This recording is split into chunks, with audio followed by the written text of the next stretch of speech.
رسول اللہ صلی اللہ تعالی علیہ وسلم فرماتے ہیں کہ رب فرماتے ہیں اگر میرے بندہ اتنے گناہ کرے کہ اس کے گناہ آسمان تک پہنچ جائیں، یا اتنے گناہ کرے کہ زمین کی تہ تک پہنچ جائیں، اور پھر وہ آ کے اپنے کریم رب کے حضور معافی مانگے سچے دل سے، تو اللہ پھر بھی اسے معاف فرما دے گا۔ شرط اتنی ہے کہ تو آتا ہی نہیں، تو معافی مانگتا ہی نہیں، تو پھر بھی لوگوں کو مناتا ہے، اسے مناتا ہی نہیں جسے منانا چاہیے۔ مصیبت میں بھی اب یاد خدا ہم کو نہیں آتی، دعا منہ سے نہ نکلی، جیبوں سے عرضیاں ہی نکلی، مختلف محکموں میں درخواستیں دیتے ہو، مالک کے حضور دعا ہی نہیں کرتے۔ جس کریم کی بارگاہ میں جانا چاہیے، جہاں سے کرم ہونا ہے، جہاں سے عطائیں ہونی ہے، اس طرف متوجہ نہیں ہوتے، اپنے کریم کو منانے کی صحیح نہیں کرتے۔ میرے بھائیوں، اللہ کی رحمت پر ہر وقت کامل توجہ، اللہ کے کرم پر ہر وقت توجہ، وہ بخش دے گا، وہ مہربانی کرے گا، وہ عطائیں کرے گا، وہ اپنے بندوں سے درگزر فرمائے گا، یہ شوق ہر وقت طبیعت میں قائم رہنا چاہیے۔ شدید بے سکون، بے چین، مضطرب، الجھے خیالات، سخت بیمار، سخت کمزور، مالی مشکلات کا شکار لوگ، جسمانی بیماریوں سے لڑنے والے لوگ، اور رشتہ داروں اور احباب اور ان کی بے وفائیوں کا شکوہ کرنے والے لوگ، اگر ان ساری تکلیفوں سے نکلنا چاہیں تو حل ایک ہی ہے، ادھر ادھر نہ دیکھیں، اپنے رب کی رحمت کی طرف دیکھیں، اپنے کریم مالک کے کرم پر توجہ کریں، اور یہ ذہن بنائیں کہ کتنا بھی بیمار ہو، جب رب شفا دینا چاہے، جنہوں نے اپنی جانوں پہ ظلم کیے ہیں میرے ان بندوں سے فرما دیں کیا، لا تقنطوا من رحمت اللہ، ان سے فرما دیں کہ یہ اپنے اللہ کی رحمت سے نا امید نہ ہوں۔ یہ تھی معافی۔ اور وہ جو میں نے کہا نا ذرا گردن جھکائے اور پھر پیشانی بھی چوم لے، بلا مثال و بلا تشبیہ آگے فرما ان اللہ یغفر الذنوب جمیعا، یہ اس ہونے والی اس موجودہ غلطی کی ہی بات نہیں، بے شک اللہ سب گناہوں کو معاف فرما دے گا۔ تو مالک یہ ایک دفعہ ہی ہوگا، یہ آج ہی رحمت آئی ہے، یہ کسی ایک مخصوص وقت، ایک مخصوص موقع یا کسی مخصوص تاریخ کے لیے ایسا ہے؟ فرمایا نہیں، انہ هو الغفور الرحیم، اللہ ہے ہی بڑا بخشنے والا اور رحمت فرمانے والا۔ یہ اس کریم کا ہمیشہ کا طریقہ ہے کہ وہ غفور بھی ہے اور وہ رحیم بھی ہے، معاف کر دیتا ہے۔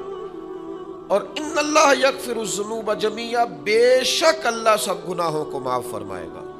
مجھے بتائیے، ہانپتے کانپتے لرزتے سہمے ڈرتے کب کبھی وجود پہ طاری ہوئی بندے میدان محشر میں جمع ہو، انہوں نے خبر ہو کہ ڈائری تو کھل گئی، آڈیو ویڈیو تو چل گئی، پتہ تو سارا آ گیا، فرشتے دفتر اعمال لے کر پہنچ گئے، چھوٹی سی چھوٹی ذرے کے برابر بھی کوتاہی تو یہاں تک آ گئی، بندہ ڈرے کانپے، اور اچانک آواز کرم آئے، ان اللہ یغفر الذنوب جمیعا، بے شک اللہ سارے گناہوں کو معاف فرمانے والا ہے۔ تو کیفیت کیا ہے، انداز کیا ہے، اس وقت انسان کے دل کو جو تسلی ہوتی ہے وہ تسلی کیا، ان اللہ یغفر الذنوب جمیعا، بے شک اللہ سب گناہوں کو بخش دیتا ہے، کوئی کتنا۔ اور پھر حضور نے ایک بات ارشاد کی، کچھ باتیں ایسی ہیں جن کو بیان کرتے ہوئے نا گہرائیاں ساری ختم ہو جاتی ہیں کہ اس سے زیادہ گہری بات کیا ہو سکتی، رانائیاں اور رنگ سارے مان پڑ جاتے ہیں کہ اب اس میں جلوے اور کتنے بھرے جا سکتے تھے، ساری انسان کی سوچیں اور وسعتیں اچانک سمٹنے لگتی ہے کہ یار اتنی بڑی بات، یہ ذرا انداز دیکھیے حضور کا بیان کرنے کا۔ نبی پاک علیہ السلام فرماتے ہیں جب قیامت والے دن اللہ ان لوگوں کو اجر عطا کرے گا نا جن پر دنیا میں مشکلات آتی رہی، تو فرمایا وہ لوگ سوچیں گے کہ یہ تو مشکلات تھوڑی تھی، کاش کبھی زیادہ آ جاتی نا، کاش ہمارے وجود کینچیوں سے کاٹ دیے جاتے. وہ لوگ سوچیں گے اور وہ بھی سوچیں گے جن پر مشکلات نہیں آئی تھی کہ کاش کبھی ہم بھی اس چکی سے پس کے آتے نا. اس سے زیادہ بھی کوئی اجر ہو سکتا ہے کہ رب کہتا ہے ان اللہ مع الصابرین. جو مصیبت میں صبر کر دے اللہ اس کے ساتھ ہے. معیت الہی اس شخص کو نصیب ہو رہی. رحمت خداوندی سے کبھی نظر نہ ہٹائیں. آتی رہتی ہیں مشکلات، آتے رہتے ہیں دکھ، ہو جاتی ہیں غلطیاں، کمزور ہے انسان، کر بیٹھتا ہے گناہ بھی. لیکن ایک گناہ میرا ماں پیو ویکھے، ایک گناہ میرا ماں پیو ویکھے تے دیوے دیس نکالا، تے لکھ گناہ میرا مولا ویکھے تے پردے پاون والا. ڈھال دیتا ہے رحمت کا پردہ، کرم ہو جاتا ہے. رحمت الہی سے کبھی توجہ نہ ہٹے. اپنے دل کو ٹھنڈا رکھنے کے لیے، طبیعت کو سکون میں رکھنے کے لیے رحمت. حضور علیہ السلام فرماتے ہیں بندے سے غلطی ہو جاتی ہے، پھر وہ اللہ کی بارگاہ میں توبہ کرتا ہے تو رب فرشتوں سے فرماتا ہے میرے بندے کو پتا ہے کہ میرے علاوہ معاف کرنے والا کوئی نہیں. تو دیکھو نا وہ آ گیا ہے. تو فرشتے اپنے مالک کی بات کی طرف متوجہ ہوتے ہیں تو رب فرماتے ہیں گواہ ہو جاؤ میں نے اسے معاف کر دیا ہے. حضور فرماتے ہیں اس بندے سے پھر غلطی ہو جاتی ہے، وہ پھر عرض کرتا ہے مالک بھول گیا تھا، غلطی ہو گئی، خطا ہو گئی، گناہ ہو گیا. تو اللہ فرماتا دیکھا نا میرے بندے کو پتا ہے میرے سوا معاف کرنے والا کوئی نہیں، تو جاؤ گواہ ہو جاؤ میں نے معاف کر دیا. حضور فرماتے تیسری بار پھر غلطی ہو جاتی ہے، یہ پھر آ جاتا ہے. تسی تے میں دسو ہاں جڑا 3 واری آوے وہ علاج کی ہے. اسی کہنے ہیں تو باز آنا، کہنے ہیں کہ نہیں تو نے ٹھیک ہونا، تو نہیں ٹھیک ہو سکتا، تو نے نہیں باز آنا، تیرا علاج اب جا دوڑ جا، تیرا کوئی حل نہیں. حضور فرماتے ہیں 6 بار آ گیا، تیسری بار آ کے کہتا اللہ معاف کر دے، تو اللہ کہتا ہے پتہ نا میرے بندے کو میرے علاوہ معاف کرنے والا کوئی نہیں، گواہ ہو جاؤ میں نے اسے معاف کر دیا. گویا وہ جب جب آتا رہتا ہے رب تب تب اسے معاف فرماتا رہتا ہے. رحمت دا دریا الہی. یہ درویشوں نے جو باتیں کی ہیں بڑی سوچ سمجھ کے کی. رحمت دا دریا الہی ہر دم، رحمت دا دریا الہی ہر دم وگدا ہے. میں نے اگلا شعر نہیں پڑھنا، اتنا ہی میں ایک مصرے میں بات کرنی ہے صرف. رحمت دا دریا الہی، اگلا مصرع نہیں کہنا. اس کا معنی کیا ہے سمجھو. درویش کہتے ہیں ایسا نہیں ہوتا کہ کبھی کبھی رحمت ملتی ہے، ہر دم وگدا ہے تیرا. رحمت دا دریا الہی ہر دم، ہر دم دم دم ہر دم وگدا تیرا. بس جے وچوں ایک قطرہ بخشے نا مینوں بھی تے کام بن جاندا ہی. دم دم ہر دم سے بندے کو اللہ کی رحمت ملتی ہے. ہر وقت کرم ہوتا ہے، ہر وقت. اس کے لیے تو نہ کسی جگہ کی پابندی ہے، نہ وقت کی پابندی ہے، نہ یہ ہے کہ وہ اس وقت میسر ہے اور معاذ اللہ اس وقت میسر نہیں. نہ اسے اونگ آتی ہے نہ نیند آتی ہے. صبح بھی کرم شام بھی کرم. وہ ہر وقت رحم ہی رحم فرماتا ہے. اور حضور فرماتے ہیں جب اس نے مخلوق بنائی تھی نا اسی وقت اس نے اپنے عرش پہ لکھ دیا تھا لوگوں میرا غضب زیادہ نہیں میری رحمت ہی زیادہ ہے. جس نے بنانے سے پہلے کہا تھا بنانے سے کروں شکر کتنا اور فخر کتنا کروں، تیرے کرم نے مجھے فائز المرام کیا اور بنا کے سید عالم کا امتی مجھ کو گناہ سے پہلے ہی بخشش کا انتظام کیا. جب حضور کا امتی بنایا تھا نا تو گناہ تو بعد میں کرنے تھے نا، امتی بنا کے بخشش کا بندوبست پہلے کر دیا. بخشش کا بندوبست میں زیادہ نہیں کھول سکتا اس بات کو، غلطی بعد میں ہونی ہے، بخشش کا بندوبست پہلے.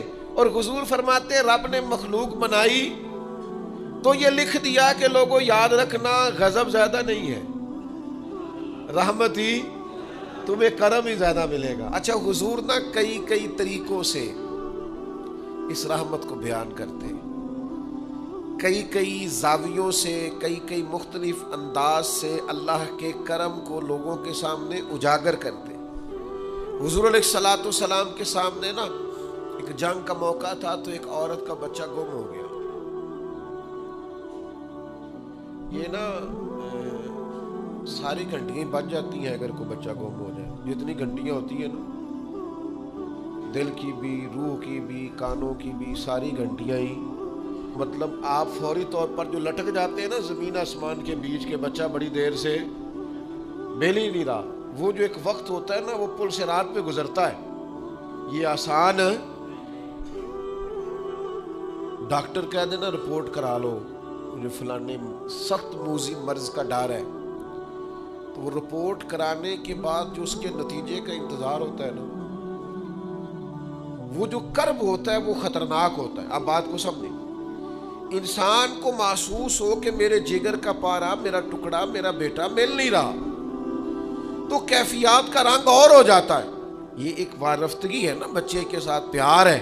ایک جنگ کا موقع تھا، نبی کریم صلی اللہ تعالی علیہ وسلم تشریف فرما ہے، ایک عورت کا بچہ گم ہو گیا، وہ بڑی بے چین ہے، بڑی نڈھال ہے، بڑے کرب میں ہے، تڑپتی ہے، کبھی ادھر بھاگتی، کبھی ادھر بھاگتی، کبھی اس سے پوچھتی، کبھی اس سے سوال کرتی، تلاش رہی ہے اپنے بچے کو۔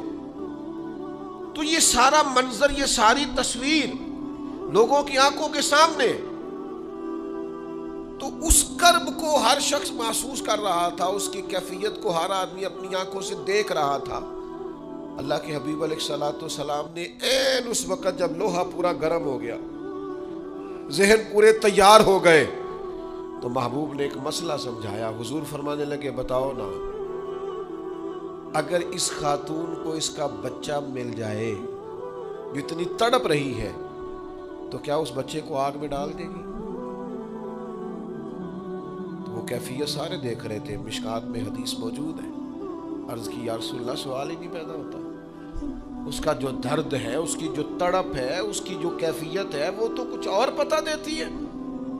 تھوڑی دیر کے لیے بچھڑ گیا ہے تو اتنی تکلیف میں ہے، تو کجا یہ کہ وہ آگ میں جلا دے۔ جب ذہن یہاں تک تیار ہو گئے، لوگوں کا ذہن یہاں تک تیار ہو گیا، تو اب میرے کریم محبوب کی آنکھوں میں آنسو آئے۔ اب حضور نے رحمت الہی کا جھونکا لوگوں کو دیا۔ کریم فرمانے لگے، جتنا یہ اپنے بچے سے پیار کرتی ہے نا، رب کریم اس سے بڑھ کر اپنے بندے سے محبت فرماتا ہے۔ بس یہاں بات محبوب نے بند کر دی، یعنی فرمایا کھولتے رہنا۔ معنی کیا ہے کہ اگر یہ نہیں نا دوزخ میں پھینکنا چاہتی اپنے بچے کو، تو رب بھی اپنے بندوں کو سزا نہیں دینا چاہتا، وہ بھی انہیں دوزخ میں جلانا نہیں چاہتا، وہ بھی انہیں سزائیں دینا نہیں چاہتا۔ بھائیو یاد رکھیے گا اور سمجھیے گا، اپنی توجہ ہر وقت اپنے مالک کے کرم کی طرف رکھیں، ہر وقت اللہ کی عطا کی طرف۔ یہ جو مایوس لوگ پھرتے ہیں نا، اور مایوس باتیں کرتے ہیں، اور یہ جو کہتے ہیں کہ میں بڑا تھک گیا ہوں اور میں بڑا تنگ آ گیا ہوں، اور اب مجھے لگتا ہے کہ یہ چیزیں میرے کنٹرول میں نہیں آئیں گی، اور حضرت میں نے بڑی کوشش کی، جو قدم آگے لے جاتا ہوں وہی میرا پیچھے ہوتا ہے، اور بعض کہتے ہیں جی میرے ساتھ ہی ایسا کیوں ہوتا ہے، آخر میں ہی ساری زندگی اس طرح کیوں ہوں، فلان جگہ بھی ناکام ہوا، فلان جگہ بھی۔ اور میرے بھائی، جس طرح کا انسان گمان کرتا ہے، رب بھی اسی طرح کا معاملہ فرماتا ہے۔ تیری طبیعت ہی نہیں بن پا رہی کہ تو رحمت کی طرف متوجہ ہو، تیرا خیال ہی نہیں بن پا رہا کہ اس کے کرم اور عطا کی طرف تیرا دھیان جائے، تو نے اپنے اوپر مایوسیاں پوری طرح طاری کر لی ہے۔ بندہ مومن کبھی اپنے رب سے مایوس ہو سکتا؟ اس کی توجہ ہر وقت اس کے کرم کی طرف رہتی، اس کی توجہ ہر وقت اس کی عطا کی طرف رہتی۔ دیکھیں نا، بعض لوگوں پر یکدم کرم آیا، چھایا، صحابی رسول ہے، ولیوں سے، غوثوں سے، قطبوں سے، ابدالوں سے، تمام تابعین سے، محدثین سے، مفسرین سے افضل ہے، لیکن صحابی کتنی دیر کے ہیں؟ شاید 2 گھنٹے کے صحابی،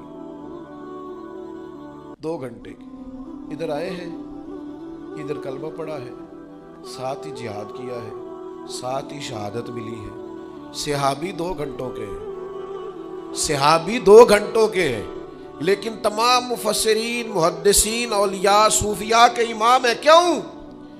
اس لیے کہ کرم کرنے والا کرم کرتا ہے، اس نے جاتے جاتے ایسا کرم کیا ہے کہ 2 گھنٹے کے اندر اندر اٹھا کے امت کا امام بنا دیا ہے۔ یہ تو رحمت کی برکھا ہے، یہ کسی وقت بھی برس جائے گی، یہ تو کرم ہے۔ دیکھیں نا ان لفظوں کا آپ ذرا حسن دیکھیں۔ نبی کریم علیہ السلام فرماتے ہیں بندہ ساری زندگی جہنمیوں والے کام کرتا ہے، دوزخیوں والے کام کرتا ہے، سزا والے کام کرتا ہے، لیکن جاتے جاتے نا کوئی ایسا جملہ بول دیتا ہے آخر میں کہ اس کی ایک بات کی وجہ سے نا اللہ اس کے لیے جنت کا فیصلہ فرما دیتا ہے۔ ایک بہت بڑا ظالم گزرا ہے تاریخ اسلام میں، بڑا ظالم تھا، اس کا ظلم بہت زیادہ تھا، لیکن حضرت انس بن مالک فرمایا کرتے تھے یہ اس کی ایک بات بڑی مجھے عجیب لگتی ہے، اس نے آخر میں ایک جملہ کہا تھا، ظالم بڑا تھا، اس نے آخر میں ایک جملہ کہا تھا، اس نے کہا تھا مالک میں نے ظلم کیے پر میں شرمندہ بڑا ہوں، اور یہ لوگ مجھ سے کہتے ہیں کہ میرے گناہ تیری رحمت سے زیادہ ہیں، مجھے بتا میرے گناہ تیرے کرم سے زیادہ تو نہیں؟ حضرت انس بن مالک فرماتے ہیں اس کی بات سن کر میرے دل کو چوٹ لگی، مجھے یوں لگا اس نے منا لینا ہے رب کے کرم۔ وہ میرے بھائی اللہ کی عطا سے زیادہ تو نہیں، اس کے فضل سے زیادہ تو نہیں، کبھی بھی اس کی رحمت سے نا امید۔ نوجوانوں سے بالخصوص کہوں گا کیا ہو گیا اچھی نوکری نہیں ملتی، کوئی عرض نہیں، اگر وقتی طور پر پیسے کم ہیں تو کیا حرج ہے، کوئی مسئلہ نہیں۔ یہ بہت زیادہ جس کے پاس پیسے آ جاتے ہیں وہ تو کہنا شروع ہو جاتا ہے پیسوں میں سکون ہی نہیں۔ پوچھ لیں آپ، اگر تھوڑی دیر کے لیے کسی بیماری نے آن بھی لیا ہے تو بھائی بات بڑے کمال کی ہے، محبوب کی طرف سے شفائیں رہی ہے، اگر ایک کڑوا گھونٹ آ گیا تو پھر کیا ہوا؟ ایک اگر وہاں سے کڑوا، وہ بڑی معروف بات ہے نا، سلطان محمود غزنوی کنوں کھا رہے تھے تو انہوں نے پہلا ٹکڑا کنوں کا، اس کا پہلا حصہ جو اسے کھولا، اس کی جو کاشیں ہوتی اس میں سے پہلا ٹکڑا ایاز کو دیا تو ایاز گٹ گٹ کر کے کھا گیا، دوسرا بھی دیا تو کھا گیا، تیسرا بھی دیا، چوتھا محمود نے اپنے منہ میں ڈالا تو تھوک دیا، کہنے لگا اوہ اتنا کڑوا، کسیلا، بد ذائقہ، اسی نے اگل ڈالا اس کو، تو بعد میں کہنے لگا یار تو سارے کڑوے کھا گئے، تو یاز کہنے لگا بادشاہ تیرے ہاتھوں ساری زندگی میٹھے ملے، اب یہ 2-3 کڑوے مل جاتے اور میں اس طرح سے ان کو اگل ڈالتا تو یہ کوئی آئینے وفاداری، ساری زندگی شفا رہی اور اچانک پتہ چلا ہے کہ ذرا تھوڑی شوگر ہو گئی، اتنی مایوسی، جس نے ساری عمر شفائیں دی ہیں، اگر کچھ دیر کے لیے وہ دکھ قبول محمد بخشا، بس راضی رہن پیارے، راضی رہنا چاہیے، اس کے کرم کی طرف توجہ، اس کی عطا کی طرف توجہ، اس کے فضل کی طرف ذہن، اپنے کریم رب کے ساتھ انسان کا اس طرح کا معاملہ کہ وہ کرم ہی کرے گا، وہ رحم ہی کرے گا، وہ عطائیں ہی فرمائے گا، اور کریم جب غالب آتا ہے نا تو کرم ہی کرتا ہے۔ امام غزالی کہتے ہیں نبی پاک کی بارگاہ میں ایک سادہ بندہ آ گیا، ہم سادے بندے کہتے ہیں، عرب کے لوگ بدو کہتے تھے، ایک بدو آ گیا، اس نے آتے ہی السلام علیکم کے بعد فوراً حضور سے پوچھا یا رسول اللہ یہ بتائیں قیامت والے دن حساب کس نے لینا ہے؟ سبحان اللہ، قربان جائے، انداز دیکھیے نا اپنی روایتی سادگی میں، قیامت میں حساب کس نے لینا ہے؟ تو نبی کریم نے فرمایا حساب اللہ نے لینا ہے، سادی سی بات۔ تو اس بندے نے نا اپنی چادر کو سمیٹا، کندھے پہ رکھی اور چلنے لگ گیا، تو حضور فرمانے لگے کوئی تو نے سوال پوچھا ہے، کوئی تبصرہ بھی تو کرنا۔ ایک بندہ سوال کا جواب لیتا ہے نکل جاتا ہے، کہنے لگا یا رسول اللہ آپ نے بتا تو دیا ہے کہ حساب اللہ نے لینا ہے، تو حضور فرمانے لگے پھر؟ تو کہنے لگا یا رسول اللہ کریم جب غالب آتا ہے تو کرم ہی کر دیا کرتا ہے۔ اس کا ترجمہ اپنی زبان میں کروں، اپنی بولی میں کروں، وہ حضور کی بارگاہ میں عرض کرنے لگا یا رسول اللہ جے اللہ نے حساب لینا ہے پھر خیر ہے، کہنے لگا یا رسول اللہ کریم جب غالب آتا ہے تو کرم ہی کرتا ہے، قربان جاؤں حضور کی اس مقدس زبان پر، وہ دہن جس کی ہر بات وحی خدا۔ کریم بولے اور بول کے فرمانے لگے بندہ سادہ تھا، بات کتنی بڑی کر گیا ہے، خدا کی رحمت کی طرف متوجہ کر گیا لوگوں کو، کیا بڑی بات بیان کر گیا۔ کریم جب غالب آتا ہے تو کرم ہی کرتا ہے۔